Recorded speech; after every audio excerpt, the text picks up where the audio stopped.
I've heard someone say, my mom's a hoarder. She's got 2 and 3 blenders. And she can't use those things. I'm throwing those things away. But wait a minute, does it work? Right.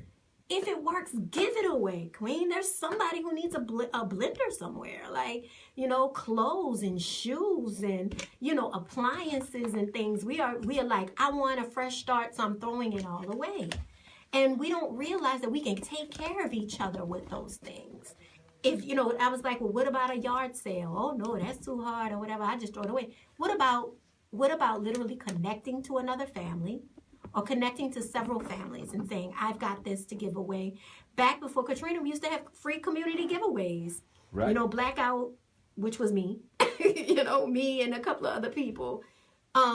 Whenever we would just every so often clean up and be like, what can we give away? We would tell everybody we're having a community giveaway and just let people come take things, our people. Right. Come take whatever they needed. So let's talk about this throwaway society, Brother Shay. I mean, listen, and shout out to our Facebook Live family. There was some kind of an interruption or a technical difficulty. And so something happened with the feed.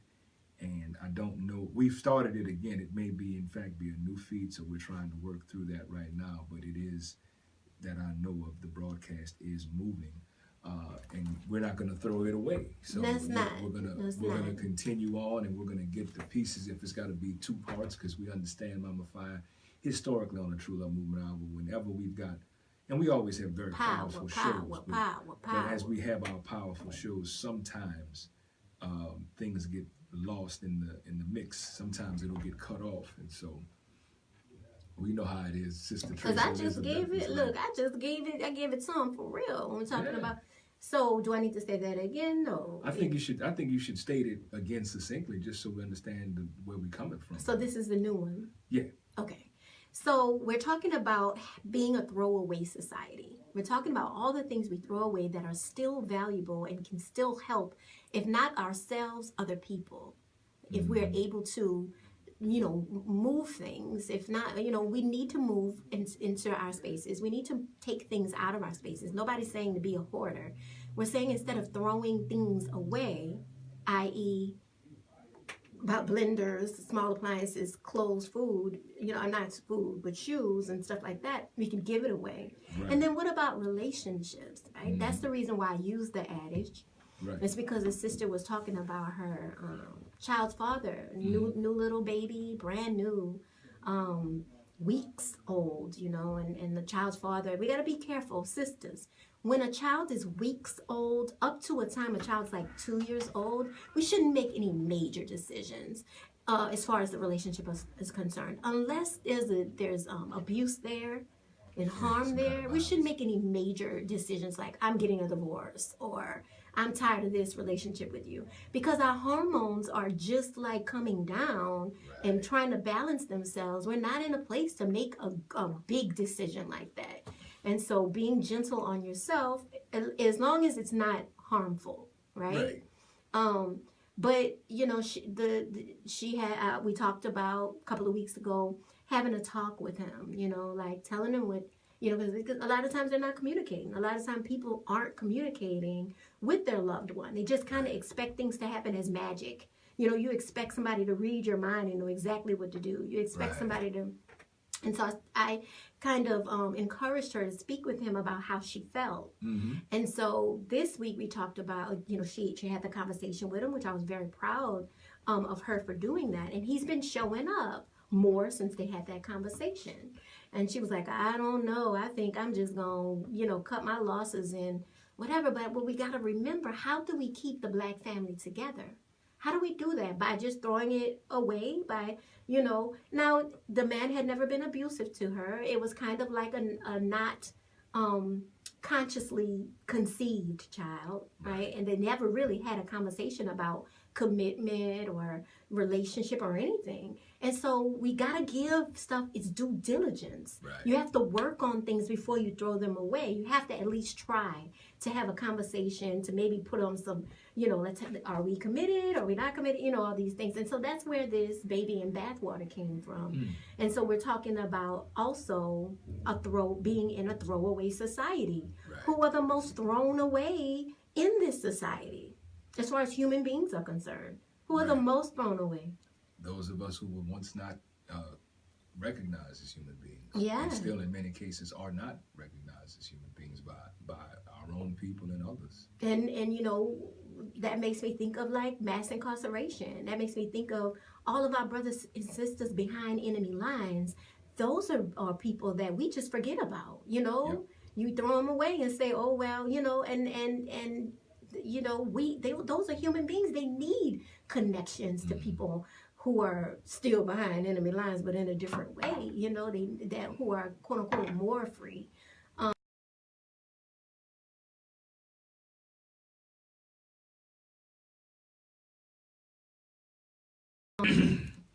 Coming from someone who has had my fair share in life of throwaways or falling outs, I think that's another way throwaways can look in the way of like falling outs.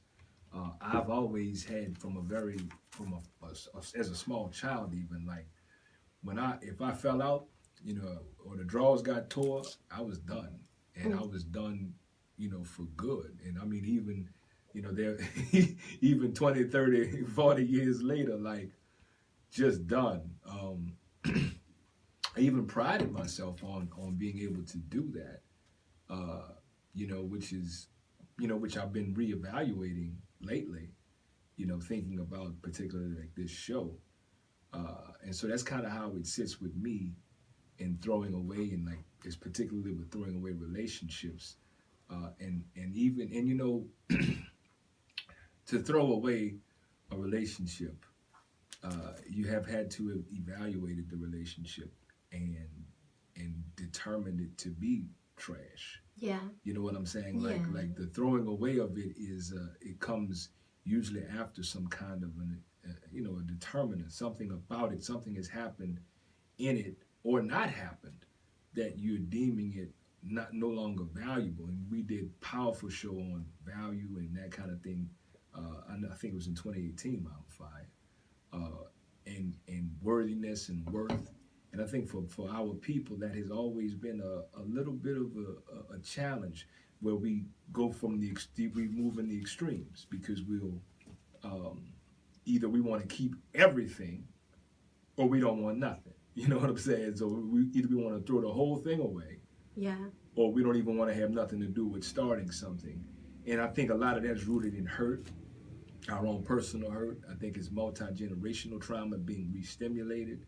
I think there are lots of reasons why that's normative behavior for our people, to just want to just hit the reset button and, man, let me just start over. I even think about little children, and you know how we have sometimes the young children will be drawing a thing, or they'll be messing around, or they'll be writing something, and they'll just, go a little ways and just ball it up, and then they want to start again, and then they make an imperfection, and they want to throw it away and start again. And is there something? And I would say, in regard to how, especially as I'm really immersed in completing the Resolving Rape Culture book. Woo! And looking at, I'm proud of that, and looking at We're gonna celebrate, brothers, y'all.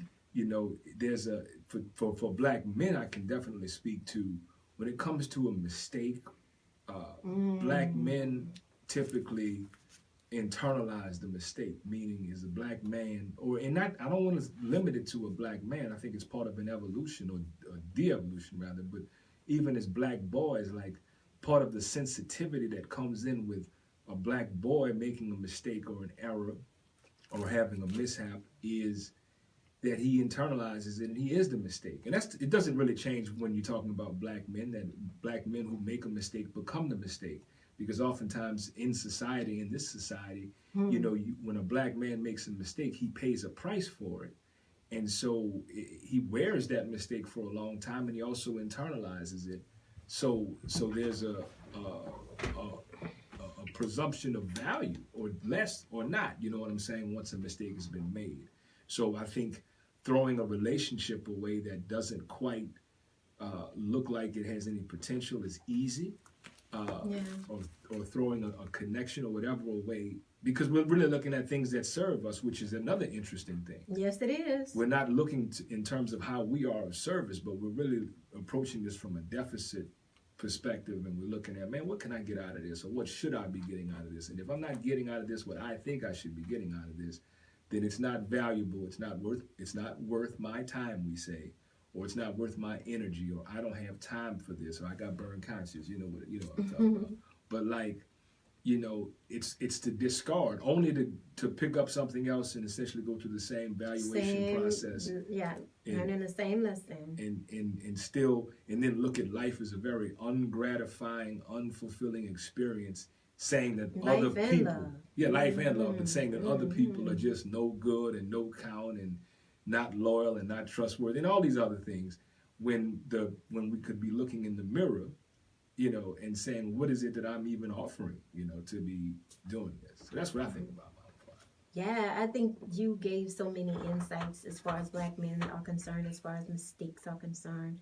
And, you mentioned throwing away something that's not perfect. And the thing about it is, what is perfect, for one. And two, when babies are involved, right? When children are involved, it's really easy. And now what have we seen? Both of us are products of children that were left and kind of thrown away and raised by our moms. And we made it through this world all right, because we end up being with a whole bunch of us, a whole bunch of people going through life like that. And babies and bathwaters, babies are never a mistake. Let's just say that, and in relationships, as I said, what do we throw away? Because on the internet right now, everybody's talking about, I'm cutting you off, you're a toxic relationship, and we understand toxicity. Right. Because our people are toxic, our people are sick. There's many people who are, most people. And so if they're hurting you and it's in a harmful relationship, then yes, it needs to be not only thrown away or moved out of your life, but also released. Right. Because sometimes we can throw things away and still be kind of resonating in it, like it'll still be thinking about it, still be, making decisions because of it. But when we make a decision to disconnect from another human being, that's a better way to say it, right? Disconnect from another human being, the release part of it is necessary. Because if not, we hold on to stuff and we get sick. You get even more sick out of mentally and physically, So throwaway society, baby and bathwater. I would love to hear some thoughts about it. Definitely. I'm going to give the solution line number here at WBOK 1230 AM. The number is 504-260-9265. That's 504-260-9265. And what we would like you all to do as you're preparing to call and think about what you'd like to talk about as it relates to, throwing out the baby with the bathwater or not doing it. Something you just said, Mama Fi, is that notion that, I'm cutting toxic people out of my life and all these other things. But I hear those things. I do. Yeah. What I don't hear is I'm ending this because I'm toxic. I don't hear that. You see what I'm saying? I'm toxic with you in my life, or well, I'm just I'm the toxic one. Like I don't see people Gotcha. doing that kind of reflection and assessment. I hear it being very presumptive that the other person is the problem and the person that's toxic, and in that you're getting that toxicity on me, because these buzzwords and things that people have used. I think they're overused. I don't think they do much for clarifying things. And I'm only saying that. I'm not being critical about our people culturally, because like I said, we've been trying to amend and addend this English language because it's just not sufficient enough to convey. It's not sophisticated enough to convey all that we can think and feel. And so we be making up words, or we be taking words, and we be doing all the time. Doing a lot of different things with it, which isn't wrong, but they're still vague in terms of having projecting a universal understanding, because the whole language itself is just crooked and confusing. So I get that we have to name things in order to try to try to deal with them. But some of this stuff is just, if everybody you're meeting is toxic, it's only because you're toxic.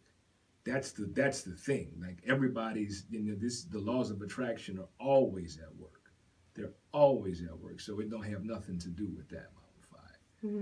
But check us out on the solution line. I mean, this is the last show for the year, 504-260-9265. Throwing the baby out with the bathwater. I think it's a great topic, Mama Fi, because as we're all moving into 2019, there's some things that have worked well and served us that we would like to continue. And there's some things that we need to bring to a halt because they haven't served us or anyone else. Yeah. You know what I'm saying? And I think the reflection process, like you just said, Brother Shaq, the reflection process is everything. Like I talked about on True Love Movement Tuesdays. Shout out to our True Love Movement Tuesdays, folks. Yeah, at 9 o'clock on Facebook Live as well as Instagram Live. It says uncut is what the sister said. True Love Movement Tuesdays. And so we talked about last week reflecting, accepting, and then releasing. Reflecting meaning looking.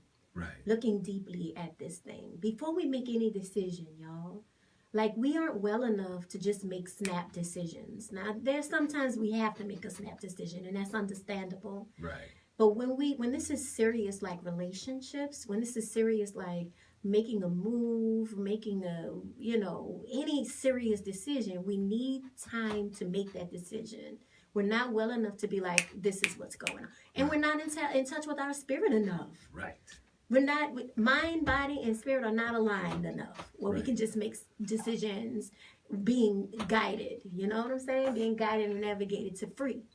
Mm-hmm. And so we got to stop and reflect. This is where your journal is important. Right. This is where your journal, you talk about those little babies who scratch and make a mistake and then throw it away. Yeah. In your journal, there should be no ripped out pages. There should be no cross outs or anything. Your journal captures your thoughts at the moment, and all of them are valuable. All of them. I write all the time, Brother Shaq. I write songs, and I write poetry, and I write music and hip-hop lyrics and all these things. I never scratch anything out. Even if I don't go with it, I don't scratch it out because I could use it at some other time when I'm reflecting on it. So reflecting, a journal is good there. Accepting, though. Mm-hmm. Like once you've reflected, you have to accept what you've done, what part you've played, what part attracted it. And this is not about blaming yourself, because we can get caught into some depression. We can say, oh, God, it's all my fault, which is not true either. Right. There are players in this thing, and you are one of them. You are the main player when it comes to making decisions, making choices. We have to say, was that the right choice? Did I make a good choice there? Did I make the best choice? Why not? Right. Why? Right. Why did I make that decision? That's the acceptance part. Now, that takes time of processing, too. Accepting that I had a part to play in this, and which part did I have?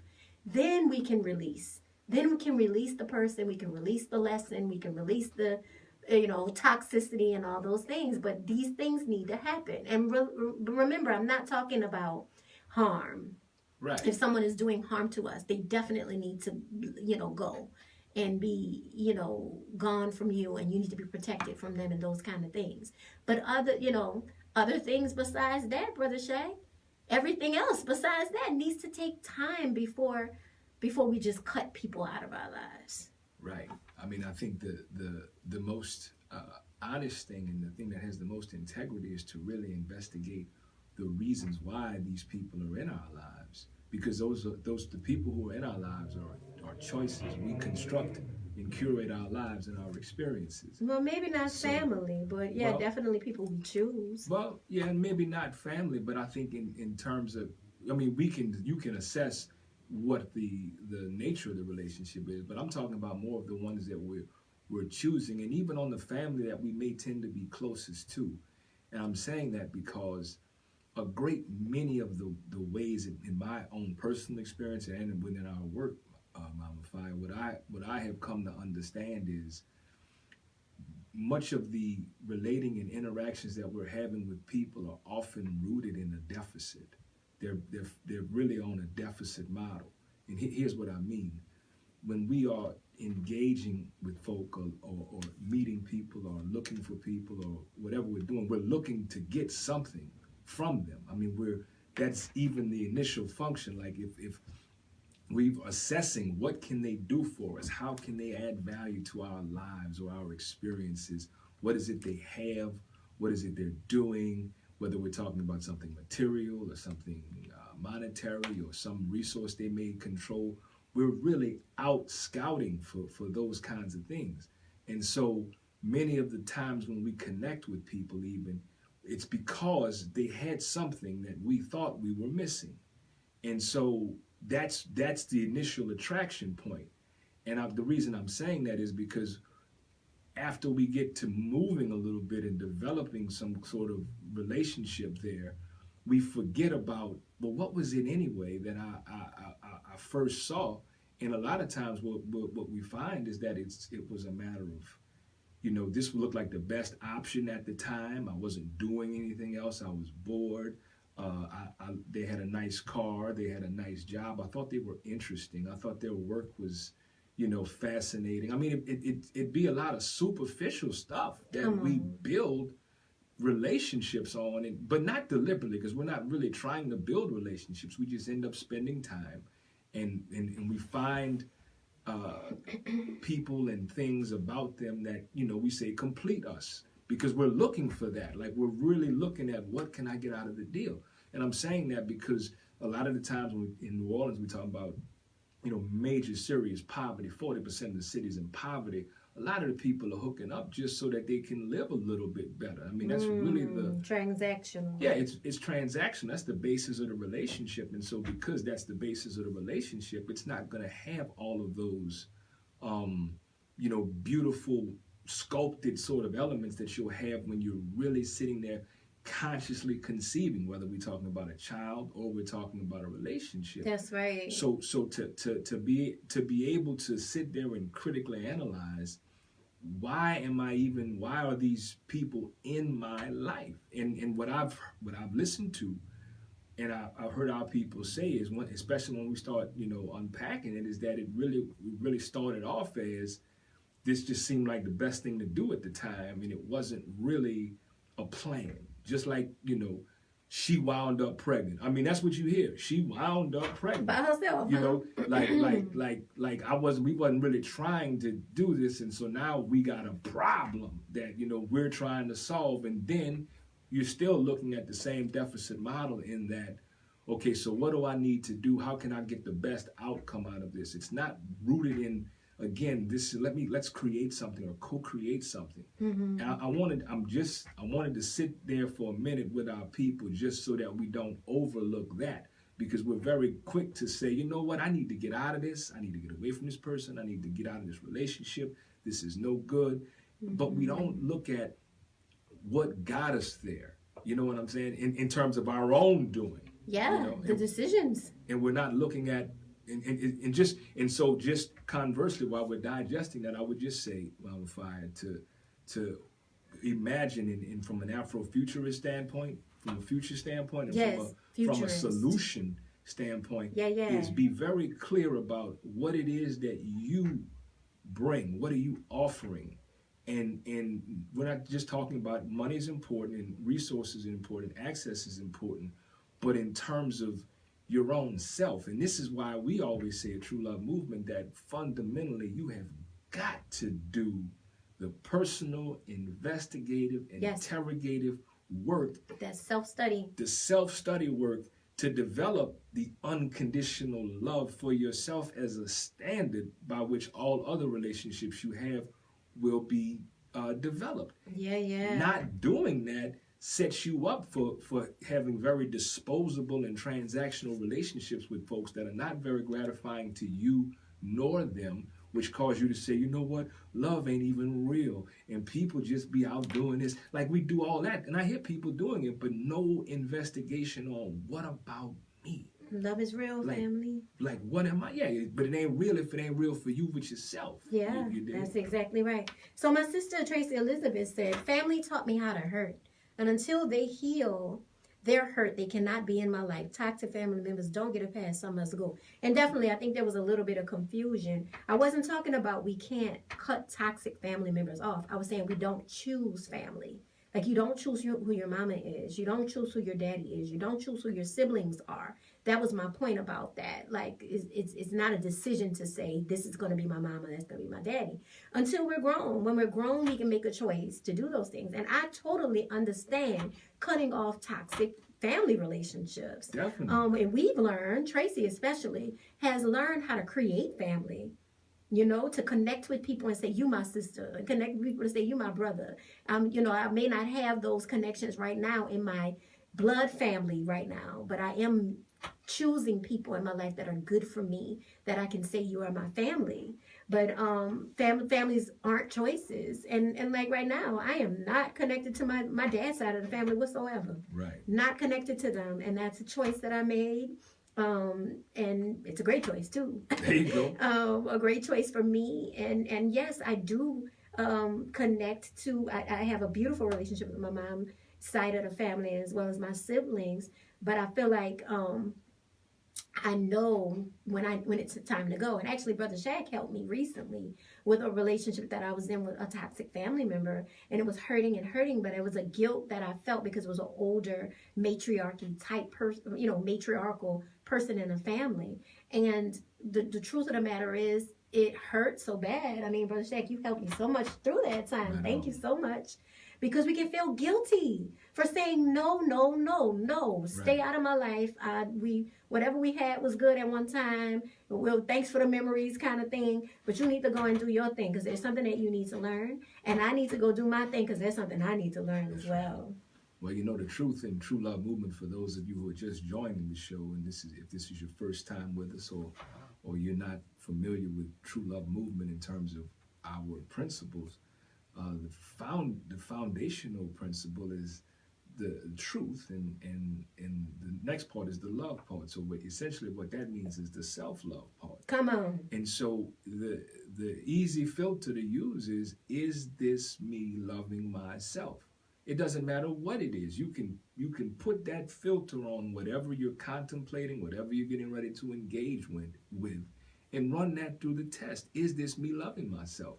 And is engaging with a toxic family member because they're a family member, because they're old, because of whatever, is that me loving myself? And if the answer is no, then the answer is then that governs your behavior. Yeah. Because anything else, if you don't love yourself and you don't act in your own best interest, then what do you expect to happen? And if you don't do that, why would anybody else? So there again, we're talking about habits. We're talking about what we're telling the universe, about what we want. We're doing all kinds of things energetically when we make these decisions that are ultimately decisions. That family is not, immune. But I wouldn't want to add this about Family Mountain 5. For many of us, family is family members who are toxic or destructive. It's very hurtful to us. It's hurtful on a different level than it is with people that we select. Yeah, it is. And I want to say I completely understand that. I experienced that in everything. But I also would like to point out, though, that our family members are individuals that are in this, they've got this same oppression on them, and they have a story to tell, and they've had all kinds of experiences that have caused them to be the way that they are. And so it's not that they get a pass, but the thing about it is their family, so they're catching hell too. I mean, like, just because they're our family don't mean they're not catching hell. Just because they're our family don't mean that they're healthy. You know what I'm saying? We got to remember our family is in this muck too. And if they haven't done the personal, individual work, then they're going to produce some undesirable results, and they need to do that over there because it's just irresponsible to be around me doing that, and I can determine that. In most cases, if you are able to determine as an adult, if you're not an adult, and I tell young people who do live with their parents, who I know, who I'm related to, their family, that you have to have some context on what's going on and just remember the mission. You know what I'm saying? Just remember the mission, and that this won't be like this always. But they're going through their own process, and it has to unfold the way that it is. but learn from that lesson, because look how irresponsible it is that they're unfolding or unraveling on you, who didn't ask for anything. You know what I'm saying, Mama Fiyah? I just want to throw that in. Oh yeah, thank you for throwing that, Brother Jack. So we're thinking about solutions here.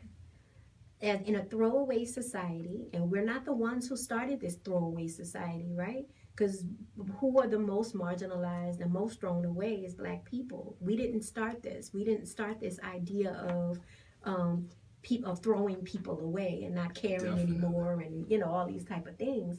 And so being thrown away, oppression, or whatever you want to call what we've experienced. I don't know, Brother Shaq, you got the good vocabulary. What you think as far as what we can call ourselves, marginalized, or? Well, we've been. I mean, we have been dehumanized. And those of us who are listening today or watching on the True Love Movement page, or listening here on the radio or the internet, we also descend from people who were dehumanized. Yes. So I mean, it's always important to bring that fact in the room, not as a downer, but just to understand as the truth. That everything that we're contemplating, everything that we're pontificating, everything we're philosophizing about, we're doing all of that inside the walls of oppression.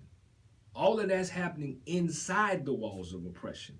And so that's the reason I'm bringing that up, is because we have got to be gentle with ourselves individually and with our people collectively through this process, because we are just journeying somewhere, and we're at a point in time in the sojourn of our people here in America where this is the best that we can do. There ain't no judgment on that, because 100 years from now, our people will have moved exponentially because of the work that we'll do if we're not cowards in this moment. Yes. And we have a tremendous responsibility not to be cowards, but you cannot not be a coward if you don't understand if you don't have a sense of your own power. I was just getting ready to say that, for dehumanized people, or people who have been quote unquote thrown away, when we throw away things, it gives us a sense of power. Exactly.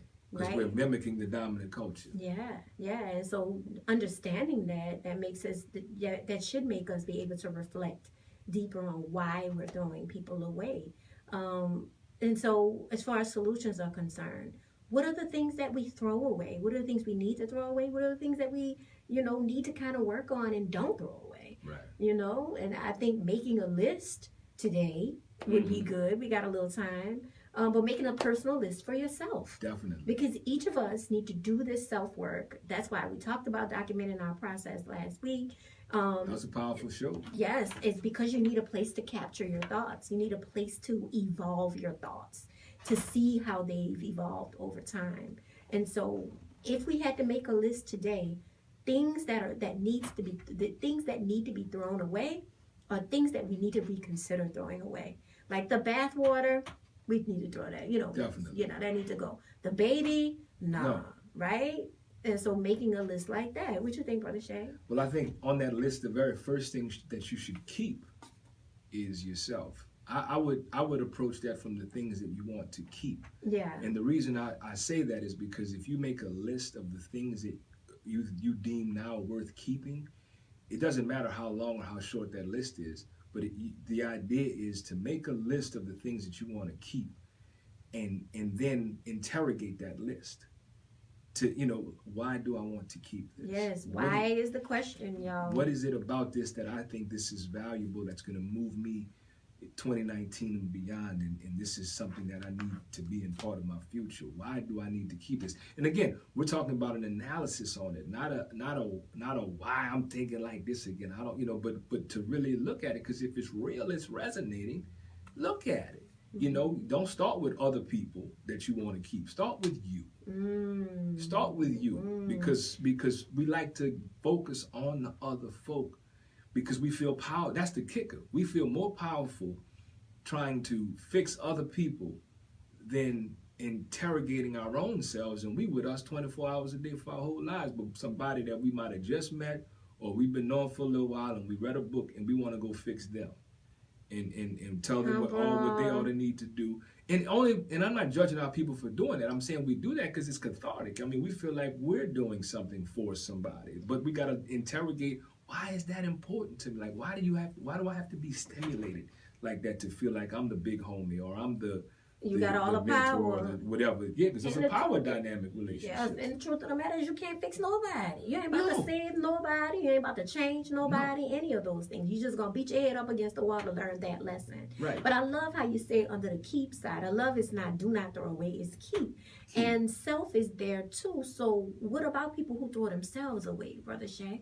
Happens all the time, Right. man. This happens with, one thing is hurting yourself. Self-harm, suicidal thoughts, literally wanting to remove yourself from the Right. planet. But also, what about like not valuing your own mental health? Definitely. Like giving and giving and giving, even though you know it hurts, even though it's making you depressed, it's making you feel anxious, it's making you do all these things, but you keep sacrificing your own mental health in order to be able to keep something. You know what I'm saying? So keeping yourself, it has everything to do with keeping yourself well. Yes. Caring for yourself. Definitely. And all these things, putting yourself in a priority space, the front burner. I talk to my sisters all the time. We know about cooking, and my brothers too. We know about cooking. We know about putting things on the back burner. Right. But putting things on that front nice burner that we always tend to use is keeping yourself there. It's like keeping the fire burning for yourself, keeping yourself full, keeping yourself well, you know? I love that, Mama Fire. You said something not long ago at home, so that would be off air, family. But and we both agreed to it, but it was like, hey, I love you, but I love me the most. And to really kind of that resonated, obviously. And I mean, of course, I feel the same thing, that I love me the most. And when you were describing just now the stove, I thought about if you got a 4-burner stove or a 6-burner or 8-burner stove, it don't matter. That first burner, your favorite one, that need to be you. It needs to be and you. that one there need to you stay on. You on the first burner. You on the front burner. You need to stay on, and so it don't even matter if you got anything on them other burners. That first burner need to stay And on. that's the one you can reach. That's the one right there by you. The one in the back burner, and it might boil over, it might do whatever. But this one is the one you can reach. This is the one you need to be connected to at all times. Sister Michelle brought up something that you said back at Muhammad Mosque. We were doing something there. I don't know if it was the Get Out. No, it wasn't. It was a book signing for Keep It High. And you said that you can't pour, what did you say? You can't pour from an empty vessel or something? You can't give from an empty vessel. Right, and so she just put that up there on the Facebook Live, and I think that was what sparked that thought. I remember you saying that, and that was because Minister Willie was like, wow, he wrote, I saw him writing that down, like, man, that's powerful, because it's often the overlooked thing. We're so busy wanting to run out there and put that cape on. Give,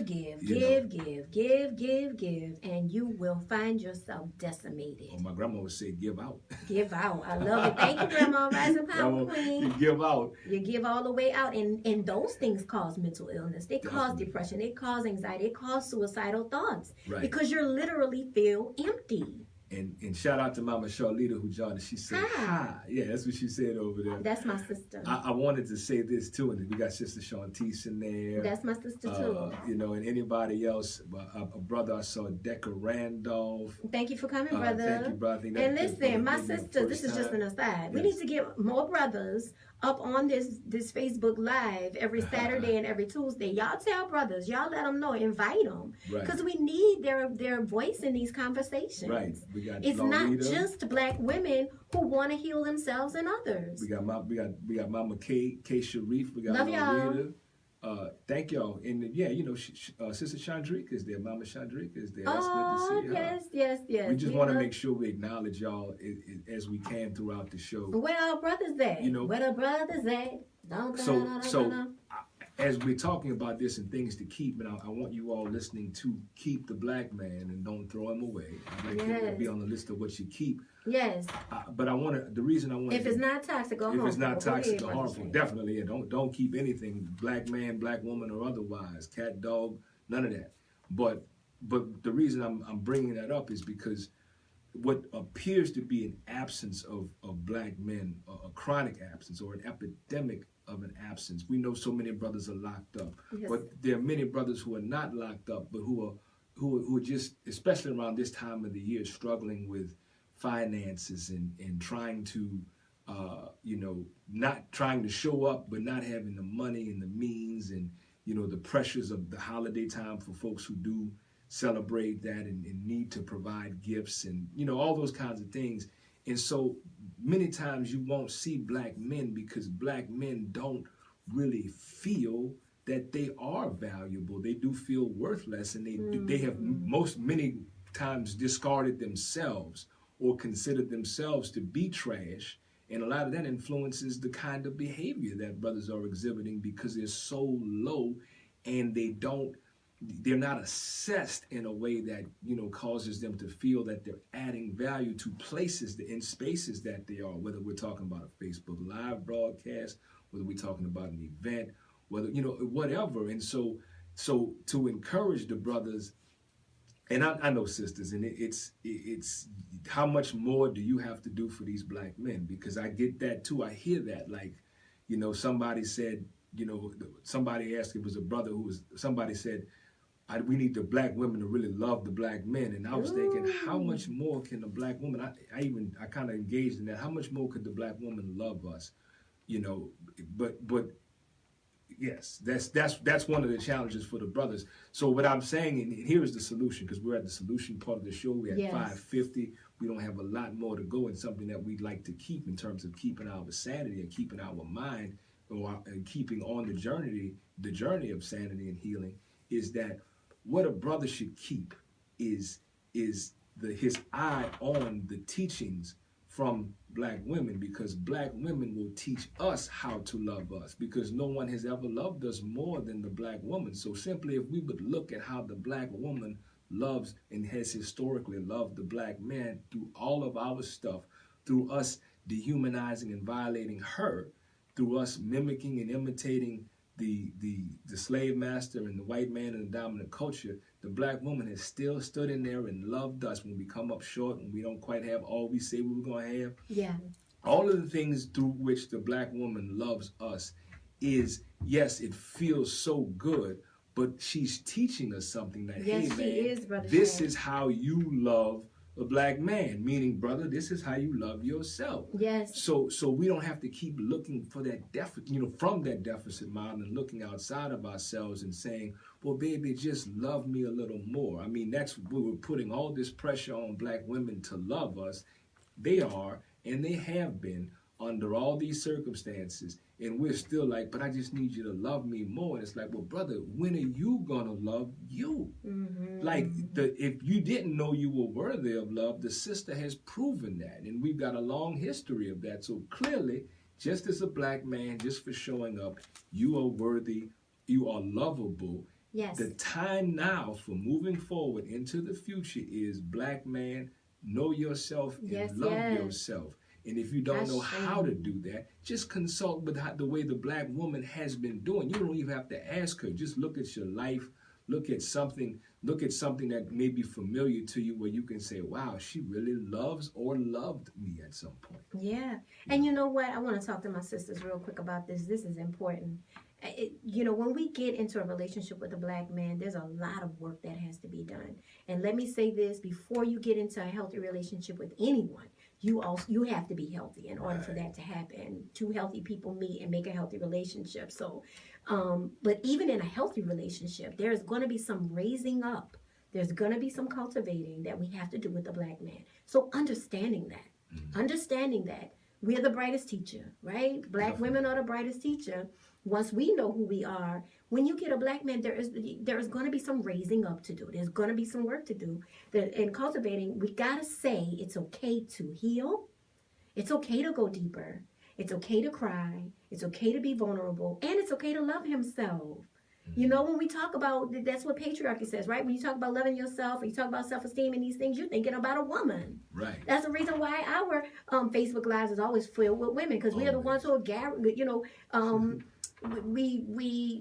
attract that kind of thing. Right. But the black man especially needs to be up here because we're rooting him on. We are championing him. Absolutely. And saying, King, it's okay to be vulnerable. Right. It's okay to say that you are sensitive and be sensitive. It's okay to say, I just want to be loved. When a black man tell you he just want to be loved, tell him love himself. That's right. Tell him that. And that's something that a black man has not heard. So sisters, this is what we have to do. That's right.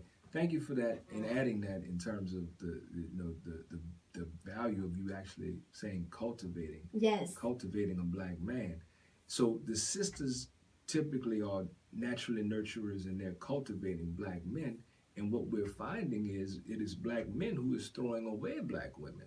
You know what I'm saying? Let's be real about what's keep it 100, what's being Shay. thrown away. That's why our brothers need to be watching this right brothers now. who will throw away, like in other words, brothers will put sisters through all kind of stuff. But if she hurt his feelings one time, he's Come gone. on, Brother Shay. That brother is done. And I'm not judging the brother. It's just an indicator of just how sensitive and how hurt we are collectively as black men. Tender spaces. But the deal is, though, we can heal and resolve a lot of that if we would simply listen to or accept the teaching from the black woman. Just go with the flow of the black woman because she has kept us alive all this time. Come on. We didn't keep ourselves alive. I know that our ego wants to say that I'm a man and I made my own way, but the only way that has happened for any man to have made his own way, there had to be some women that moved out of the way or pushed him through something for him to do that,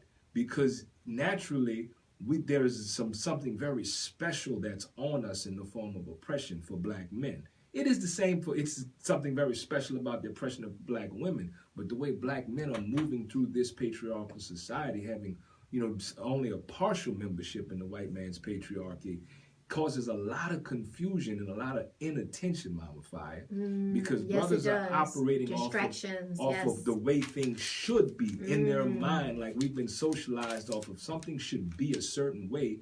And part of the frustration is it's not going that way. It's not going my way, and I don't have the means to make it go my way. And the real problem is you don't want to get in line, black woman, and do what you're supposed to do to help me keep up this facade. That's where the tension.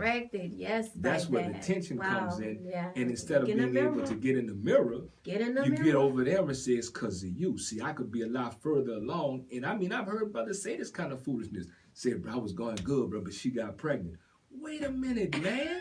Hold on a second. Like I had the money, bro. I saved up some money, bro, but she lay up there and got pregnant.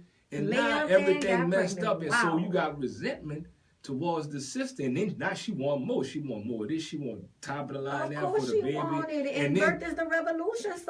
So I'm just saying, but these are the kinds of short-sighted visions that our brothers have had because we're not looking at the full picture.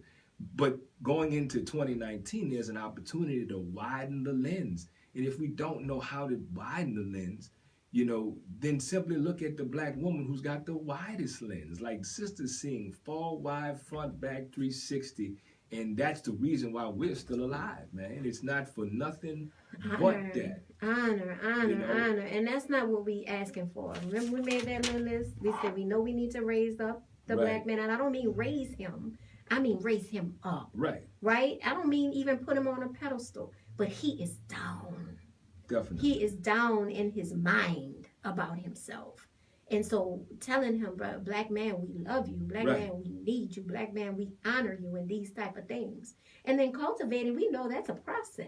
Definitely. You plant seeds and you watch them grow. That's what cultivating is. You water them and you meticulously make sure everything is, yes, that's hard work, but it's worth it. Definitely. It's so worth it. And so we want these strong black men in our lives, whatever capacity, whether it's our brother or, we want it. And so mamas, that alchemy we were talking about the other time, right? My sisters, that alchemy, those words are very powerful. That energy from you is so needed, and it's not exhausting to do, because when you pull that out, it comes right back to you, right? It's like a give and receive flow. As you give it out, and it comes right back to you, and that's what's important. We are cultivating love, and it's a beautiful thing. another beautiful thing, and not to throw away this hour, though it's been a fast hour. It's been such a fast hour. Our last True Love Movement hour of 2018. We want to make an announcement about tonight. There's a depression. I think it is. There's a depression event happening, a discussion, as well as like curating some art, it's poetry, and stuff. All kind of stuff. It's happening at the Art Space on St. Claude, 3116 St. Claude. It's happening at 6 o'clock. That's right. It starts at 6, and I'm gonna be there to help facilitate a conversation on depression. That's right, family. Especially at this time of the year and all times of the year, it's for our people for sure. For our people, definitely. Yeah. So come on through there and check that out. Shout out to everybody who joined us later in the broadcast and everybody who will share this show with others. We would urge you not to throw away the True Love Movement Hour. We want you to keep that. We think it's worth keeping. We also want you to keep and subscribe to the True Love Movement Hour YouTube channel. Check us out on True Love Movement Tuesdays. For True Love Movement Uncut, as our good sister Tracy Elizabeth likes to say. Shout out to all our first-time viewers and listeners and everyone. Shout out to the brothers. Shout out to the brothers and definitely keep the brothers for 2019, sisters. Yes. And brothers, keep yourself, or keep your damn self, if I can say that, family. I said it. That's more like True Love Movement Tuesdays, but really, our brother Shaq. And Mama Fire. For the True Love Movement, our last one of 2018, family. Wholeness. All right, so you still here? Yes, we are playing Get Up, Stand Up from Peter Tosh, which is a different version from Bob Marley. And this is what me and Iyame sing, because we're getting her legs strong so she can stand up strong and proud like the black little mama she is. That's right. So I want to thank y'all so much. We'll see y'all Tuesday. Yeah, we'll see y'all Tuesday before the New Year, Christmas Eve. It ain't nothing else but True Love Movement Tuesdays. You heard me? All right, family. Share this show with people you respect. Let's get Birth is a revolution, my people. Let's get some views up there. Right on. Wholeness.